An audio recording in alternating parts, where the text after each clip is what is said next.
Olá, meu nome é Domingos e sou o diretor de tecnologia da Exto. Nessa série de vídeos nós vamos discutir alguns conceitos ligados à indústria 4.0.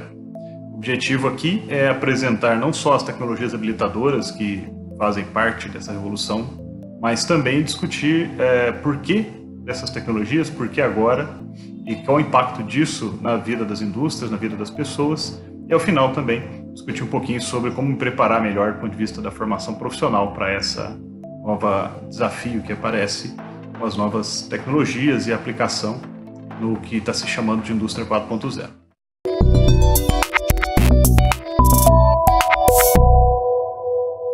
Nós vamos discutir um pouquinho a evolução das tecnologias na área industrial para entender isso que nós estamos chamando agora de indústria 4.0 ou de quarta revolução industrial, né? Porque é a quarta e o que isso implica. Primeiro, é importante entender que a aplicação da tecnologia na área industrial, obviamente, ela vem motivada dentro de um contexto econômico, né? Então, por mais que a gente ache interessante a tecnologia, eu pelo menos acho, eu acho que a tecnologia pela tecnologia já valeria o esforço, mas isso não convence os investidores, não convence o pessoal do financeiro, né? Então, a tecnologia ela sempre vem para poder gerar um impacto econômico no processo, e esse impacto econômico, obviamente, tem grande potencial de transformação na indústria, grande potencial de transformação dos empregos, e tudo isso tem que ser considerado e tem que ser levado em conta. Então, quando a gente pensa em quarta revolução industrial, talvez o principal aspecto que se busca é um aumento de produtividade e eficiência. Então, vale lembrar que produtividade é uma definição, né, que no nosso caso aqui significa faturamento por hora trabalhada, né? Então, qual é a empresa que tem maior produtividade? Aquela que produz mais receita, né? Vende o volume de produtos, de bens, um determinado valor, de maneira geral, maior faturamento, com a menor quantidade de horas, homem-hora, né? Aplicado para aquela produção. Então, notem que aumentar faturamento é uma forma de aumentar a produtividade, reduzir o número de horas trabalhado também é uma forma de aumentar a produtividade, aumentar o volume de peças boas produzidas também é uma forma de aumentar a produtividade. Reduzir desperdícios, por exemplo, também. Então, a gente tem que entender a quarta revolução industrial como uma aplicação de uma série de tecnologias que serão discutidas em vídeos futuros, com o intuito de aumentar a capacidade de realização de produto, a capacidade de entrega de valor das empresas e, assim, obviamente, aumentar o seu faturamento, né? Então, a gente tem que entender que estamos num contexto de mundo onde o trabalho é cada vez mais caro, né? Houve um tempo em que, por exemplo, na Ásia, na China, existia a ideia de que a mão de obra era muito barata e abundante. Isso já não é verdade, inclusive, lá. Isso não é verdade no Brasil já, também faz um tempo. Então, a gente tem que dispor da tecnologia como ferramenta de aumento de produtividade. Isso implica, provavelmente, em ter cada vez menos pessoas envolvidas no processo produtivo ou mais produtos sendo feitos com a mesma quantidade de pessoas, né? Não necessariamente significa uma redução de quadros, mas pode significar dobrar, triplicar a produção apenas com o mesmo tamanho de time, né? Obviamente que isso vai implicar o uso de tecnologias novas, implantação, mais sofisticação dos controles, dos processos, das máquinas. Então, mesmo que a gente esteja falando que talvez não reduza o número de empregos, talvez, por outro lado, também não sejam as mesmas pessoas empregadas, porque vai mudar, obviamente, o padrão, o perfil desse profissional, né? Basta lembrar que lá nos primórdios da indústria você tinha um profissional extremamente desqualificado, talvez não necessitasse nem saber ler ou escrever, porque os trabalhos eram mínimos e braçais, né?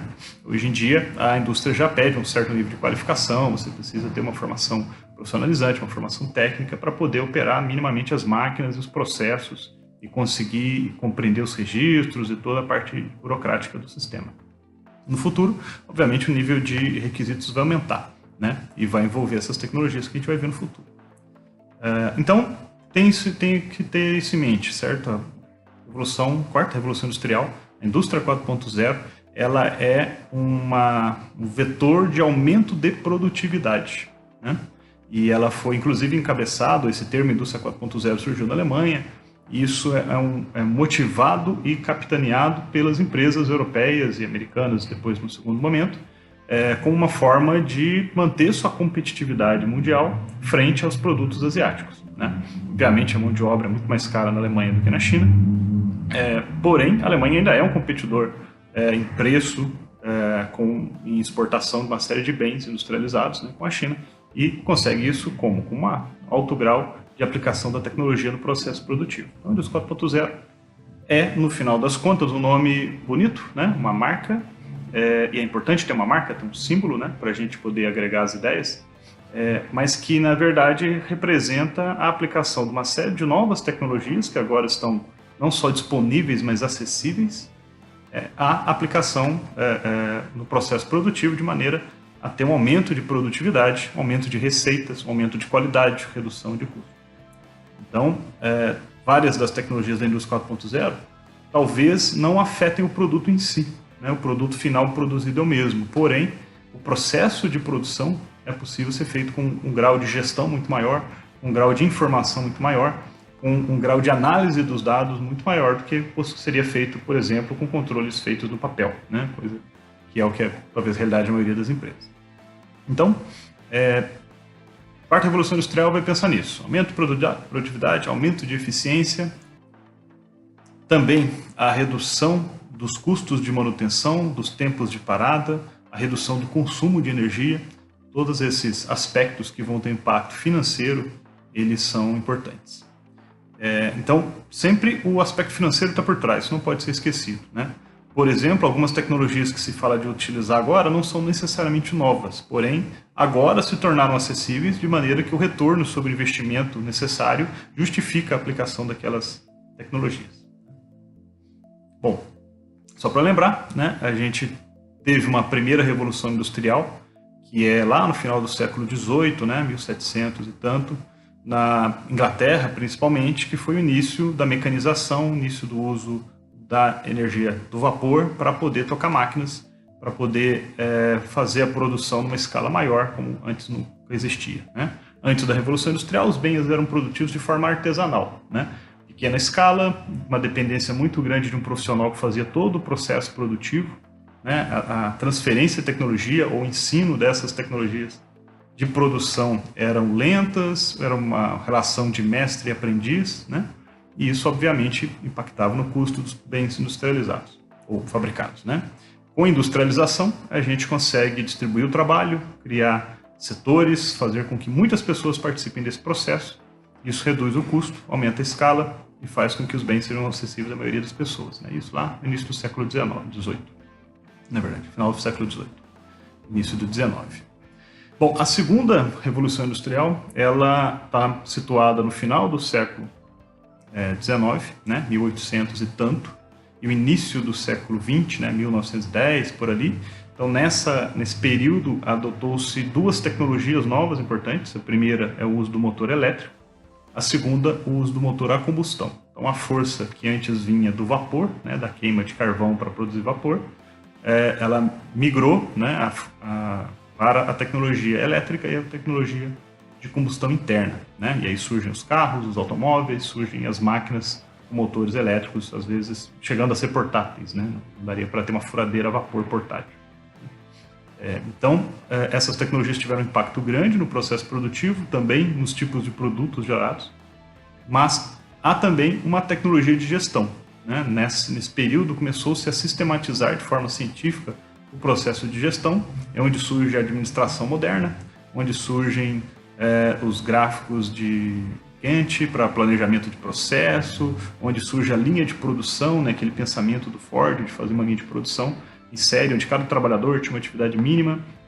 Então, todas essas ferramentas de gestão, elas acompanharam a segunda revolução industrial. A terceira revolução, ela é situada lá no final dos anos 60, né, 69, quando é feito o primeiro controlador lógico programável, o primeiro CLP.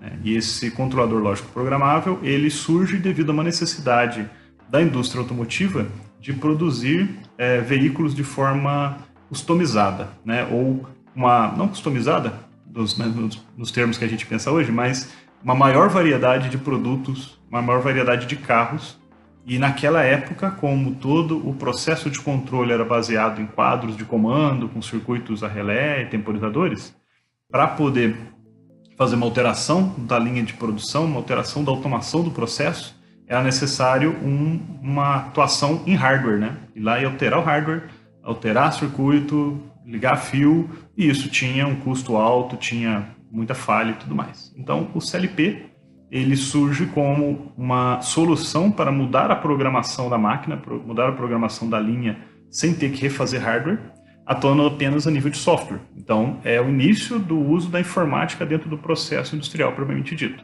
Eu paro de alterar hardware e começo a fazer programação. Daí o surgimento da linguagem ladder e tudo mais. Então, a terceira revolução é situada ali nesse período, né? E ela vem com a tecnologia da informática sendo aplicada aos processos industriais. Cada vez mais a gente depois, a partir daí, começa a ter depois controle contínuo feito em placas controladoras PID, depois vira um bloco dentro do próprio CLP, né? Então, tudo isso é herança aí da terceira revolução industrial. Bom, a quarta, que é isso que a gente está vivendo agora, ela se caracteriza principalmente pelo uso de sistemas cyberfísicos. O que são sistemas cyberfísicos? São sistemas que integram coisas tangíveis no mundo real e coisas que são virtuais, que estão todas dentro do processamento. Então, eu começo, mais do que fazer uma programação para realizar um processo, eu começo a ter partes do processo simulada, eu passo a ter os dados do processo sendo tratados de uma maneira distribuída, né? Então, uma série de características que demandam uma conectividade muito maior, né? Uma conectividade grande entre todos os elementos da fábrica, e tudo isso o uso, vamos falar assim, avançado de ferramentas de informática, ou de ferramentas de TI, aplicado à indústria. Então, essas tecnologias, que depois a gente vai discutir o pacote delas, né, que são as principais tecnologias, aplicadas ao processo produtivo, geram o que a gente chama de quarta revolução industrial. Então, esse é o ciclo de evolução que a gente está enxergando. É importante entender que a cada revolução muda-se as demandas da indústria em relação à tecnologia, mudam-se as demandas em relação ao profissional, a formação profissional muda. Também é interessante entender que a complexidade aumenta, né? Então, a fábrica lá da primeira revolução era uma coisa bastante artesanal, era quase uma oficina, e com algum ganho de escala, depois eu começo a ter gestão mais organizada, linha de produção, depois eu começo a ter um grau de flexibilidade na linha dado pela informática, né? E agora a gente pode estar falando aqui coisas como customização em massa, falando com rastreabilidade de ponta a ponta na cadeia produtiva, uma série de possibilidades que aumentam a gestão, mas que também vão exigir maior confiabilidade dos sistemas, vão exigir maior complexidade das soluções, maior conhecimento dos profissionais. Então, daí o termo revolução realmente não é um termo desnecessário, um termo exagerado. Bom, vale pensar o seguinte, a quarta revolução industrial, ela não é uma mudança do que existia, assim como as revoluções anteriores não foram. Ela é uma camada mais acrescentada àquilo que já existe, né? Então, se a gente pensar que a primeira revolução basicamente está falando em mecanização dos processos, as máquinas continuam existindo, né? A segunda revolução traz novas tecnologias, traz mais gestão, traz um motor elétrico para quem? Para essas máquinas e esses processos, né? A terceira revolução entra com a automação, a informática em cima das máquinas com seus motores elétricos e por aí vai, né? Então, não é um processo de substituição, mas sim um processo de adição. Cada revolução traz novas tecnologias, novos sistemas que se sobrepõem àquilo que já existia. Então, gosto da figurinha do bolo, né? Porque, na verdade, tem muita coisa já produzida, muita coisa que já é existente. E a indústria 4.0 é a cerejinha do bolo, é o que está em cima, coroando aí uma série de sistemas, né? Então, obviamente, não faz sentido eu pensar em começar uma indústria do zero pensando em indústria 4.0. Faz mais sentido pensar em como transformar a indústria já existente numa indústria com agregação de tecnologias que a leve para a indústria 4.0. Então, isso é importante. Isso exige algumas coisas, talvez tecnologias que não estavam adequadas ou a gente possa considerá-las obsoletas até, precisam ser atualizadas ou precisa de algum tipo de retrofit, é preciso acrescentar outras coisas para poder levar ou permitir que uma fábrica mais antiga esteja num patamar 4.0, mas isso é possível de ser feito. Outra conclusão que a gente pode chegar é que, obviamente, se eu tenho uma indústria com alto grau de automação, onde eu tenho CLPs, inversores em quase todos os motores, onde eu já tenho redes industriais, que é uma tecnologia surgida na indústria 3.0, né, na terceira revolução, ou se eu tenho uma fábrica que já integra tudo que eu tenho de melhor ou mais moderno em termos de produção, acrescentar essa cerejinha da indústria 4.0 é relativamente mais fácil. A gente tem que considerar que nem sempre é assim. A gente pode encontrar muitas indústrias, principalmente países subdesenvolvidos como o Brasil, onde a gente não está usando todo o potencial da tecnologia atual e aí a gente tem um gap grande em relação à indústria 4.0, porque, na verdade, processo produtivo que não tem automação, que não tem redes, eu tenho bastante chão para andar antes de entrar com conceitos como, por exemplo, Big Data, né? Por outro lado, isso é uma oportunidade muito grande. Por quê? Porque de repente, é comum que na tecnologia seja possível queimar etapas.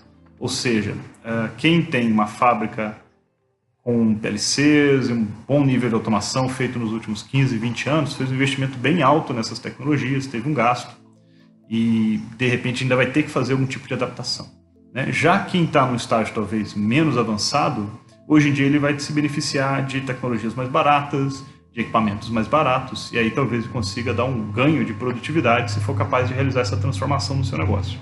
Então, ao mesmo tempo que talvez exista uma deficiência em termos industriais, né, em termos de maquinário, atualização de maquinário, existe uma grande oportunidade de grandes ganhos, porque na verdade eu posso estar saindo numa indústria um pouco automatizada para uma indústria que está com o estado da arte em termos de informatização. E aí o ganho não vai ser de 5%, 10%, como se justificaria, por exemplo, num país de primeiro mundo. Vai ser um ganho de 30%, 40% de produtividade e de eficiência. Então, a oportunidade é bastante grande. É isso aí.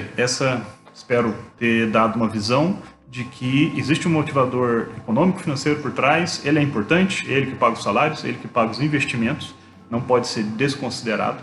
E o impacto das tecnologias que a gente vai tratar no futuro tem sempre que ter o viés de ter um impacto financeiro, econômico, de produtividade e eficiência. E eu acho que, enquanto Brasil, nós temos uma oportunidade muito grande, porque existe muita ineficiência, existe muito processo antigo que, com a digitalização, pode-se, não necessariamente, não de forma automática, mas pode-se gerar um ganho legal em termos de produtividade e grandes ganhos aí de retorno sobre o investimento. É isso aí, até o próximo vídeo.